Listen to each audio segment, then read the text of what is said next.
Support for Radio Friends comes from Home Instead Senior Care, providing trustworthy, kind-hearted senior home care services in your loved one's home. All caregivers are thoroughly screened, extensively trained, professional, and reliable. Home Instead is all about providing the highest quality home care service to fit you and your family's needs. Plus, if you would be interested in becoming a caregiver, they offer great part-time positions. Give them a call at 573-442-4333 or check it out at homeinstead.com.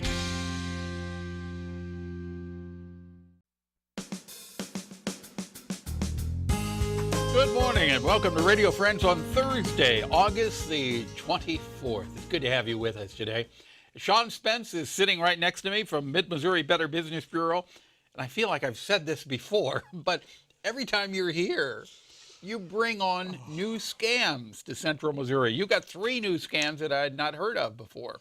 We're always going to have new ones, and these are important. And, you know, they keep coming up with scams, but if we listen and we pay attention and be a little smart about it, everybody's going to be just fine. Okay, now here, the first one we talk about. Yeah. Warning about National Endowment for the Arts Facebook scam. What is that? Paul, this is a bigger deal than I think a lot of people might realize. These are ads that are on Facebook that are advertising for grants, foundation money, maybe it's the National Endowment for the Arts, the Humanities, or something else, and it's all just a big fake thing, and you're like, oh, wow, I could go get this great scholarship that's just on a Facebook ad or a great grant of some kind, and really they're just trying to draw you in. Possibly they're going to just take your financial information, or they might actually say, oh, well, you can get this scholarship or this grant, but you're going to have to pay a fee of $100 or even more, and they're trying to get your information, they're trying to steal your money. So how do you know that this is a scam? Well, one, now if you see the National Endowment for the Arts or the National Endowment for the Humanities and they've got a grant, know that you need to check into it before you apply for it. Because but these are legitimate organizations. Absolutely. And also, I mean, you might see it related to some scholarship company that you know of, or you may see something at a specific university or at a school, even in your town. Bottom line is, if you see opportunities for free money, number one, if they're asking you for money to apply, that's a huge red flag. Okay, back up here.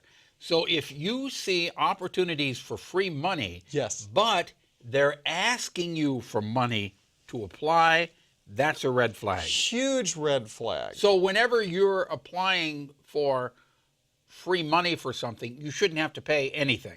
Usually not, but no matter what, if you see an opportunity for free money of any kind, we live in a world where you need to be a little bit more cautious and you need to check it out and make sure it's for real.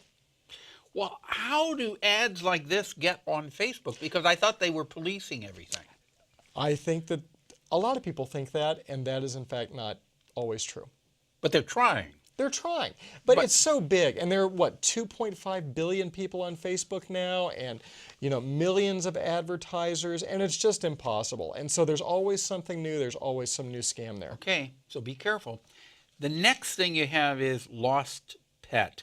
Watch out for this text message scam. What is that? This is a weird one to me. Okay. We're pet lovers. We know pet lovers. Somebody loses their pet.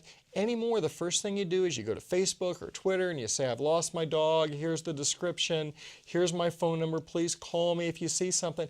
And what's happening is we're all giving our cell phone numbers because that's all most of us have anymore. And you might get a text from somebody that says, hey, I found your dog and here's the description, whatever. And it's really just the description that you gave.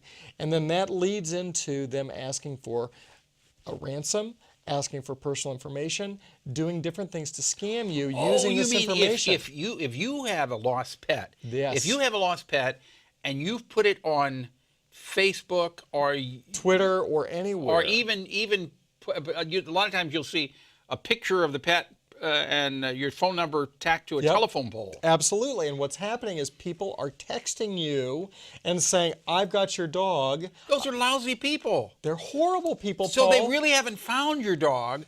They're just really telling haven't. you they have, and they're asking for money. Money or personal information, something that they're able to get into your money, but mostly they're asking you for money.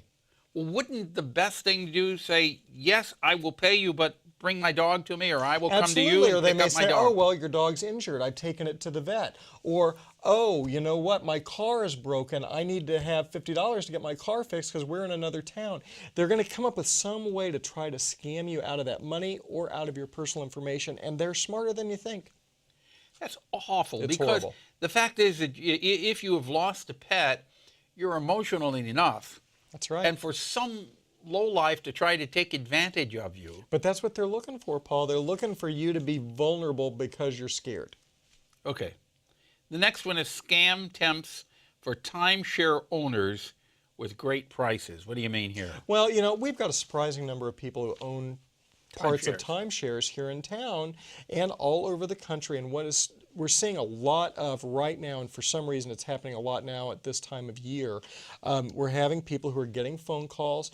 They're timeshare owners, and they're getting calls from companies or from people who are saying, hey, I've got this great offer from somebody who wants to buy your timeshare contract, or even just part of it. They want to buy it for next year or next month or whatever it is. They know you've got a timeshare. They're offering you some great deal, and in fact, it's not a great deal. It's somebody who's taking your timeshare ownership and using that to leverage you into some sort of scam where, again, they're trying to get your money. They're trying to get your personal information. And this is happening. And you just look at it and you've got a timeshare. It's just another example of they're using some personal thing that you're involved in to try to scam you. So how do you avoid that? Again, you got to check it out. And you have to, if they're saying, oh, send me a money order, then immediately look at that as a potential problem. If they don't want to take a check, if they don't want to meet you somewhere, if they, maybe they say, oh, we're somewhere else in the country, or we're even out of the country and you need to send us a money order.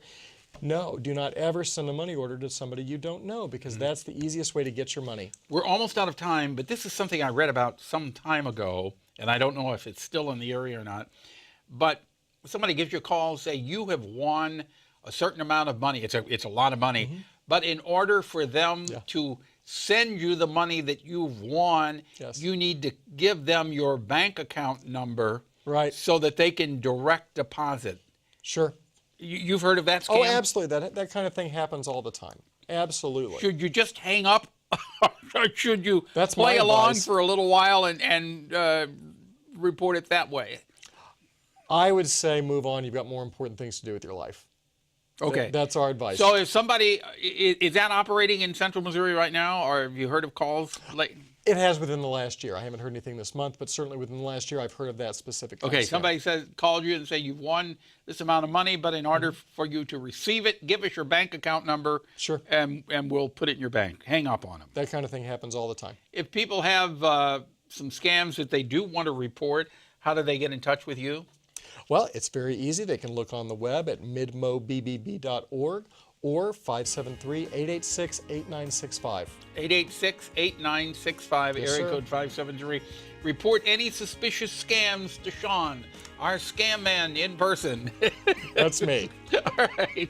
Sean Spence, thank you so much for coming by. And we'll get you back again real soon to talk about some more scams. It's kind of sad that we have that here. We appreciate you. Thanks, Paul. All right, Joan Stack will be with us tomorrow, State Historical Society. Drop me an email, pepperp@missouri.edu. Bye-bye.